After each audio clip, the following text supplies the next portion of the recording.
ये कहानी है एक ब्राह्मण बच्चे की जिसने बचपन में ही चालीसा याद कर ली थी, जिसने 9वीं क्लास में तय कर लिया कि अब हमें भगवान की राह पे जाना है, जिसने 13 साल की उम्र में घर छोड़ने का फैसला ले लिया और गंगा के किनारे भूखे बैठकर और ठंड में तपस्या की। आज दुनिया में लाखों लोग उन्हें अपने मार्गदर्शक मानते हैं। भारत के प्रधानमंत्री हो, चाहे भारत के राष्ट्रपति हो, चाहे भारत का बड़ा खिलाड़ी हो, चाहे भारत के बड़े फिल्म स्टार हो, ऐसा कोई भी ना हुआ हो कि जो इनका आशीर्वाद लेने वृंदावन नहीं आए हों। हम बात कर रहे हैं महाराज प्रेमानंद जी की। आज इस वीडियो में प्रेमानंद महाराज जी की जन्म से लेकर अभी तक की पूरी कहानी इस वीडियो के माध्यम से बताएंगे। बस आपसे यही रिक्वेस्ट है कि वीडियो को पूरा देखिएगा ताकि आपको भी प्रेमानंद महाराज जी कैसे इतने महान संत बने आपको भी पता चलेगा। पूरी कहानी आपको इसी वीडियो में देखने को मिलेगी, इसलिए आपसे रिक्वेस्ट है कि वीडियो को पूरा देखना। उत्तर प्रदेश के कानपुर जिले में एक छोटा सा गांव है अखरी। यहीं एक गरीब मगर सात्विक परिवार में एक ब्राह्मण बच्चे का जन्म होता है। घर में हर समय भजन कीर्तन और संतों का आना जाना लगा रहता है। दादा सन्यासी होते हैं और पिता शंभू पांडे और माता रमा देवी भक्ति के मार्ग में डूबे हुए होते हैं। बच्चे का नाम अनिरुद्ध पांडे रखा जाता है और यही बच्चा आज प्रेमानंद महाराज जी के नाम से जाना जाता है। अनिरुद्ध महाराज जी बचपन से ही थोड़े बच्चों से अलग रहते थे। दूसरे बच्चे खेल कूद में बिजी रहते थे, मगर अनिरुद्धाचार्य जी मंदिर जाते थे, पूजा पाठ करते थे, मतलब भक्ति की ओर ज्यादा आकर्षित थे। 5वीं क्लास में ही उन्होंने कई सारी चालीसाएं, कई सारे मंत्र बिल्कुल कंठस्थ कर लिए थे और जो भी घर में संत आते थे उनसे भगवान के बारे में और उनकी भगवान की कथाओं के बारे में और उनसे कई सारे मंत्र सीखा करते थे। धीरे धीरे उनके दिमाग में एक सवाल उठने लगा कि आगे चलकर एक दिन सब लोग मर ही जाएंगे, चाहे माता हो, चाहे पिता हो, चाहे दादा हो, मतलब कोई उनका सहारा नहीं रहेगा और केवल एक ही सहारा है, वो है ईश्वर। और धीरे धीरे वह जय राम, श्री राम और जय श्री कृष्ण मुरारी ऐसा करके जाप करने लगे और ऐसे मंत्र लगातार जाप करने से उनके अंदर भक्ति का भाव और जागृत होने लगा। और 9वीं क्लास पहुंचते पहुंचते उनके सपनों में भगवान बस गए थे। उनके सपनों में ना कोई पढ़ाई की जिज्ञासा थी, ना ही आगे चल के क्या नौकरी करनी है, जीवन में क्या करना है, वो सब कुछ भी जिज्ञासा नहीं थी। बस उनके मन में ये चलना है कि मुझे आगे चल के भगवान की प्राप्ति करनी है, भगवान का भजन करना है, भगवान के चरणों में अपने जीवन को व्यतीत करना है। और माँ से उन्होंने बताया भी कि मेरा मन पढ़ाई में नहीं लगता, मैं भगवान की राह में जाना चाहता हूँ। माँ ने उनको काफ़ी समझाया भी कि पढ़ाई करो, पढ़ाई करके आगे जॉब करोगे जिससे ज़िंदगी आपकी सुधरेगी, पर उन्होंने माँ को बोला कि मुझे भगवान की राह पे चलना है। और माँ ने काफ़ी समझाने के बाद भी वो नहीं समझे। 13 साल की उम्र में एक दिन ऐसी रात आई कि सुबह 3 बजे वह अपने कपड़े सहित बैग पैक करते हैं और घर से बिना बताए किसी के निकल जाता और दिमाग में केवल एक ही संकल्प था कि मुझे भगवान की प्राप्ति करनी है और मुझे इस जन्म मरण के चक्र से निकलना है। और सीधे पहुंच जाते हैं बनारस गंगा के तट के किनारे और वहीं बैठकर भूखे प्यासे तपस्या करने लगते हैं। और ना ही कोई उन्हें आश्रम मिला, ना ही कोई रहने का घर। धीरे धीरे उन्हें साधु संत मिलते रहे, उनसे उन्हें दीक्षा मिलती रही और धीरे धीरे अपने ज्ञान को बढ़ाना चालू किया उन्होंने। और धीरे धीरे दीक्षा मिलने के बाद वह ब्रह्मचारी बन जाते हैं और उन्हें एक नया नाम मिलता है आनंद स्वरूप ब्रह्मचारी। और थोड़ी समय बाद जब वो सन्यासी बन गए तो उनका नाम होता है स्वामी आनंदाश्रम। और अपने जीवन को बहुत ज्यादा कठोर तपस्याओं से उन्होंने गुजारा।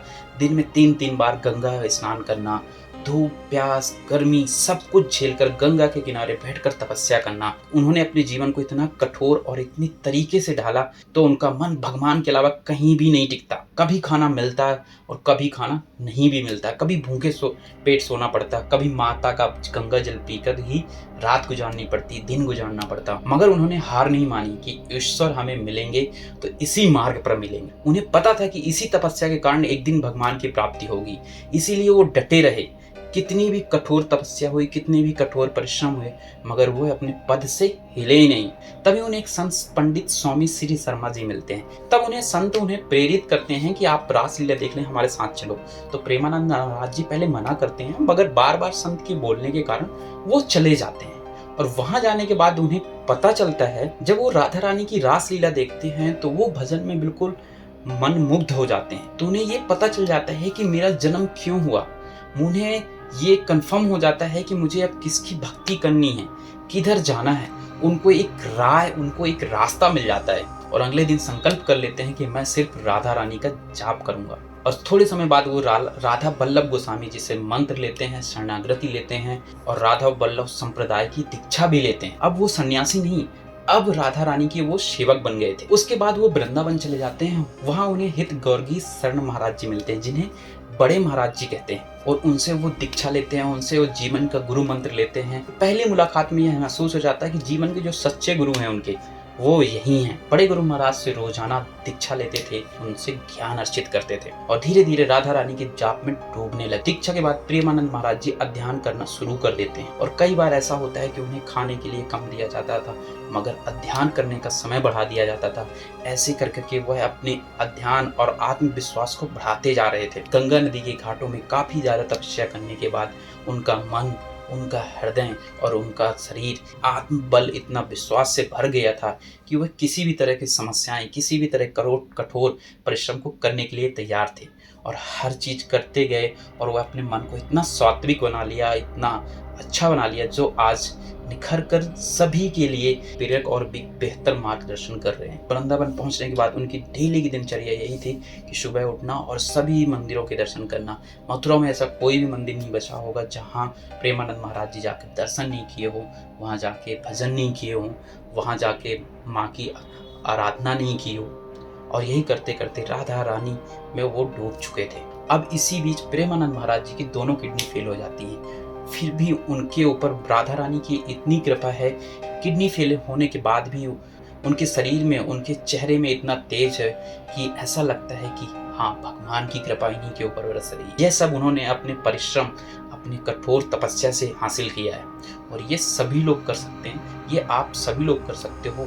बस उतनी तपस्या आपके अंदर करने की इच्छा हो, ताकत हो। इसीलिए प्रेमानंद महाराज आज भारत के ऐसे सिद्ध पुरुष बन गए हैं कि चाहे वो कितना बड़ा नेता हो, चाहे वो कितना बड़ा खिलाड़ी हो और चाहे कितना बड़ा सुपरस्टार हो, एक बार उनके दरबार पे जरूर जाता है और उनसे परामर्श लेता है कि हम अपने लाइफ में कैसे सक्सेस हों, कैसे अपने मन को शांति दिलाएं और कैसे परमेश्वर की राह पर जाएं।